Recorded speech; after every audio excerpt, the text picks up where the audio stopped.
राधे राधे दोस्तों मेरे YouTube channel पर आपका हार्दिक स्वागत है। दोस्तों, यदि मेरे यूट्यूब चैनल पर आप नए हैं तो मेरे चैनल को सब्सक्राइब कीजिए। वीडियो अच्छी लगे तो लाइक, शेयर और कमेंट में राधे राधे या ओम नमो भगवते वासुदेव जरूर से लिखिएगा। दोस्तों, आज हम इस वीडियो में बताएंगे कि एकादशी की क्या कथा है और एकादशी का क्या महत्व है। चलिए वीडियो को स्टार्ट करते हैं। वीडियो अच्छी लगे तो लाइक शेयर जरूर से कीजिएगा और कमेंट में राधे राधे जरूर से लिखिएगा। शफला एकादशी का व्रत हम 15 दिसंबर को रखेंगे। ये पौष कृष्ण पक्ष की एकादशी होती है। शफला एकादशी का व्रत या कोई भी एकादशी का व्रत एक दिन पहले से नियम चालू हो जाते हैं। जैसे कि एक दिन पहले से ही हम प्याज, लहसुन, मांस, मदिरा, बहुत सी चीज़ें हैं जो नहीं खानी चाहिए। तो उसके नियम की वीडियो भी मेरे इस चैनल पर पड़ी है, तो आप उसको ज़रूर से देख लीजिएगा। उसके बाद जिस दिन हम व्रत रखेंगे उस दिन सुबह ब्रह्म मुहूर्त में उठेंगे। सबसे पहले हम सूर्य को अर्घ्य देंगे। उसके बाद अपने मंदिर को साफ़ सफाई करके भगवान विष्णु की जो भी आपके पास मूर्ति हो या कृष्ण भगवान की हो या लड्डू गोपाल हो, उनके अवतार की जो भी फ़ोटो या मूर्ति हो, स्नान करवाइए। आप स्नान शुद्ध जल से या गंगा जल से या पंचामृत से स्नान करा सकते हैं। इसके बाद भगवान को पीले वस्त्र पहनाएं। भगवान को पीला कलर बहुत पसंद है, इसलिए पीले ही चीज़ों का भोग वगैरह लगाएं। फरारी चीज़ों का ही भोग लगाना है, ना कि अन्य की कोई चीज़। चाहे आप व्रत रहें या न रहें, एकादशी के दिन आपको अन्न का भोग बिल्कुल भी नहीं लगाना है, क्योंकि उस दिन भगवान जी का भी व्रत होता है। तो इस तरह से आप करें। और उस दिन आप विष्णु सहस्त्र का नाम, विष्णु सूक्त, श्री सूक्त का पाठ, साथ में लक्ष्मी जी की भी पूजा करना बहुत ज़रूरी है। विष्णु जी भी तभी खुश होते हैं जब लक्ष्मी जी की पूजा करें। लक्ष्मी जी भी तभी खुश होती हैं जब विष्णु जी की पूजा करें।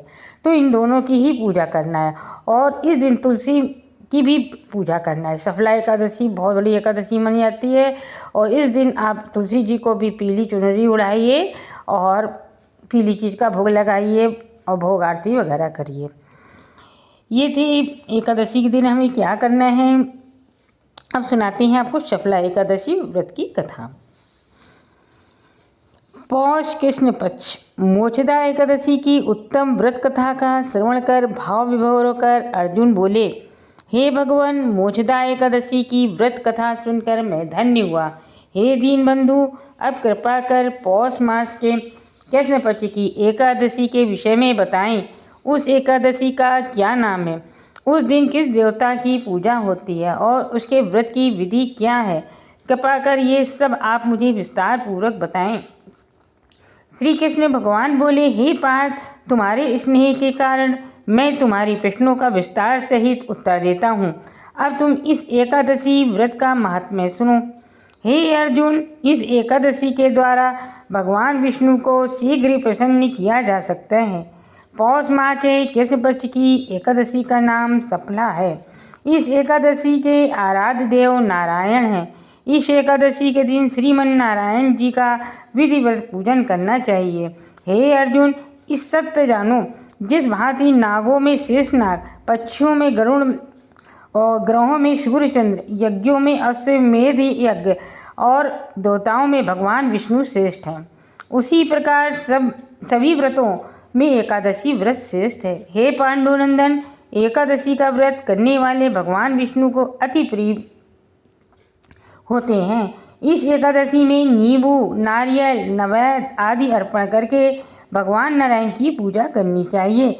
मनुष्य को 5 सहस्त्र वर्ष तपस्या करने से जिस पुण्य का फल मिलता है, वह पुण्य भक्तिपूर्वक रात्रि जागरण सहित शफला एकादशी का व्रत करने से मिलता है। हे अर्जुन, अब तुम शफला एकादशी की कथा ध्यान पूर्वक सुनो। बहुत समय पूर्व चंपावती नगरी में महिष्मान नामक एक राजा राज्य करता था। उसके 4 पुत्र थे। उन पुत्रों में सबसे बड़ा लुम्पक नामक उसका पुत्र महापापी और दुष्ट था।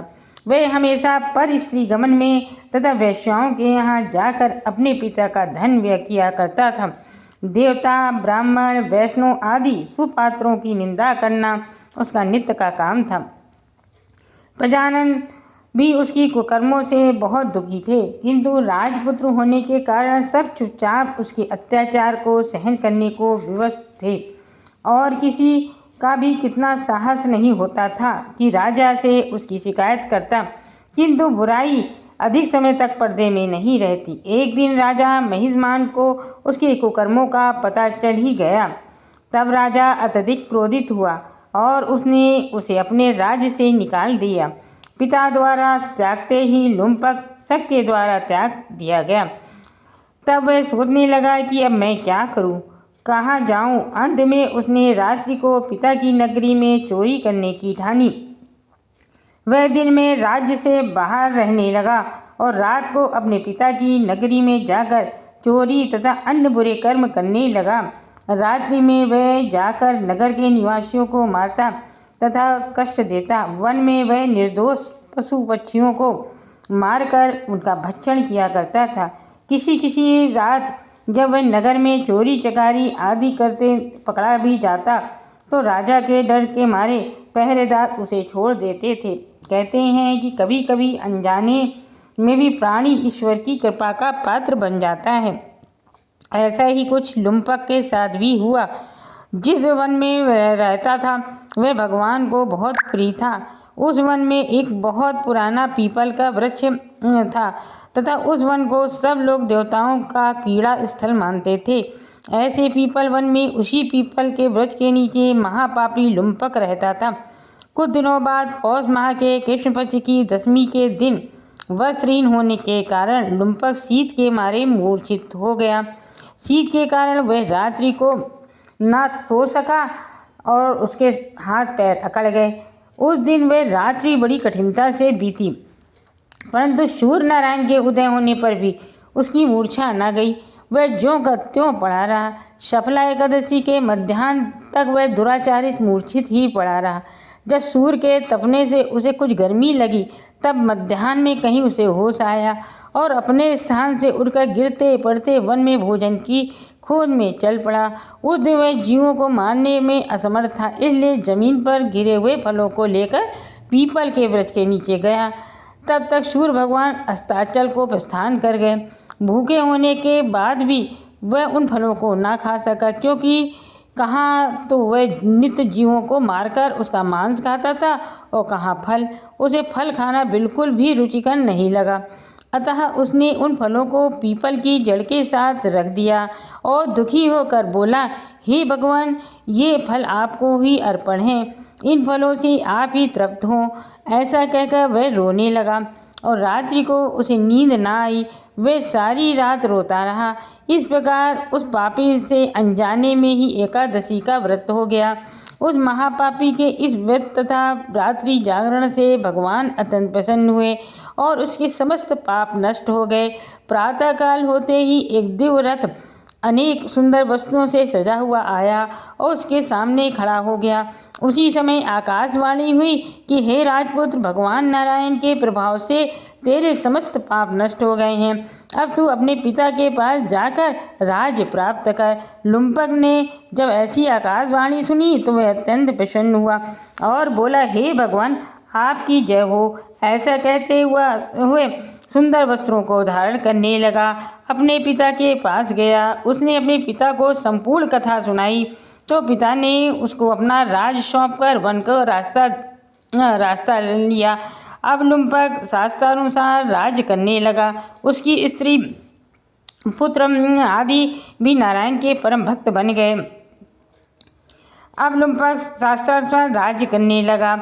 वृद्धावस्था आने पर वह अपने पुत्र को गद्दी देकर भगवान का भजन करने के लिए वन में चला गया और अंत में परम पद को प्राप्त हुआ। हे अर्जुन, जो मनुष्य श्रद्धा व भक्तिपूर्वक इस सफला एकादशी का व्रत करते हैं उनके सभी पाप नष्ट हो जाते हैं, अंत में मुक्ति मिलती है। हे अर्जुन, उन मनुष्यों को पूंछ और सींगों से रहित पशु जान जो इस सफला एकादशी व्रत के महत्व को नहीं समझते। सफला एकादशी के महात्मा को पढ़ने अथवा सुनने से प्राणी को राजसूय यज्ञ का फल प्राप्त होता है। इस कथा से हमें ईश्वर के अति कृपालु होने का प्रमाण मिलता है। यदि कोई प्राणी अनजाने में भी ईश्वर को स्मरण करे तो उसे पूरा फल मिलता है। यदि प्राणी सच्चे हृदय से अपने अपराधों को क्षमा मांगे तो ईश्वर उसके बड़े बड़े अपराधों को भी क्षमा कर देते हैं। लुम्पक जैसा महापापी भी भगवान नारायण की कृपा से वैकुंठ का अधिकारी बना। ये थी शफला एकादशी व्रत की कथा। शफला एकादशी को हमें क्या दान करने हैं? शफला एकादशी के दिन हमें